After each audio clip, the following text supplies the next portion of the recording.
Maksud saya maksudnya untuk ekspor ya harga-harga di dalam negeri. Kalau kita melihat bahwa memang terjadi perubahannya, jadi karena memang di negara seperti kayak di RRT itu ongkos sekarang sudah mahal, kita melihat ada beberapa tren. Jadi kalau kasarnya begini nih negara, kalau ekspor Indonesia kita bisa mengekspor barang-barang yang sangat sensitif seperti besi baja, stainless steel ke RRT, itu menunjukkan bahwa kita ini menjadi produser yang murah.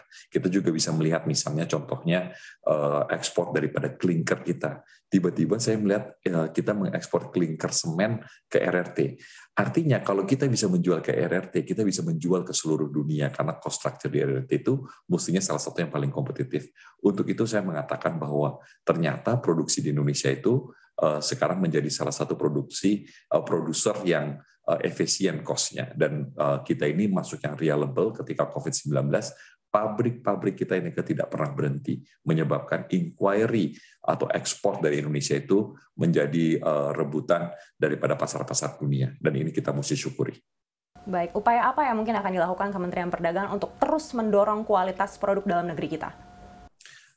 Kalau Kementerian Perdagangan tentunya kalau yang secara one-to-one itu kita selalu mengadakan pelatihan-pelatihan memastikan terutama untuk UMKM kita menjadi kualitasnya menjadi lebih baik untuk merambah pasar ekspor. Tetapi secara keseluruhan kita bisa melihat bahwa kita ini memang sudah naik di value chain.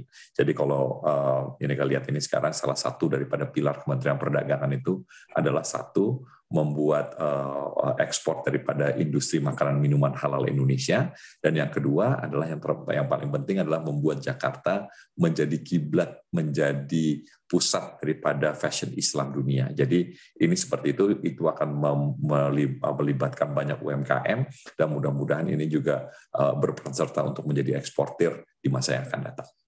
Baik, Pak Lutfi tadi sedikit Bapak sudah singgung terkait dengan masalah logistik dan ini yang terus dikeluhkan juga oleh para pengusaha. Seperti apa nanti upaya pemerintah juga untuk bisa mengkomunikasikan masalah ini secara global? Jadi kalau secara global, Bapak Presiden waktu di G20 di Roma kemarin sudah mengikuti daripada KTT tingkat tinggi masalah global value chain atau mata rantai pasok untuk reliability-nya di masa yang akan datang. Jadi dan saya sebagai Menteri Perdagangan juga berulang kali di berbagai seminar, di berbagai event, di berbagai pertemuan-pertemuan Menteri Perdagangan untuk memastikan bahwa logistik ini mesti dibereskan. Jadi ini masalahnya masalah struktural, misalnya seperti kayak pelabuhan di Singapura sampai bulan November kemarin, mereka itu belum tiap hari, yang biasanya selesai dalam 3 atau 10 jam untuk satu kapalnya, itu bisa memakan waktu lebih dari 2 hari. Jadi memang ini permasalahan dari COVID-19 ini menyebabkan mata rantai ini terganggu. Jadi mata rantai pasok ini terganggu. Nah, oleh sebab itu kita sekarang sedang memastikan bahwa kerjasama, bahwa kepentingan daripada rantai pasok ini bukan hanya untuk satu negara, tetapi multi negara yang mempunyai bersinggungan dengan rantai pasok tersebut. Jadi ini merupakan suatu yang kita selesaikan secara bersama-sama. Baik, berikutnya terkait dengan diskriminasi sawit, kira-kira langkah apa selanjutnya yang akan dilakukan?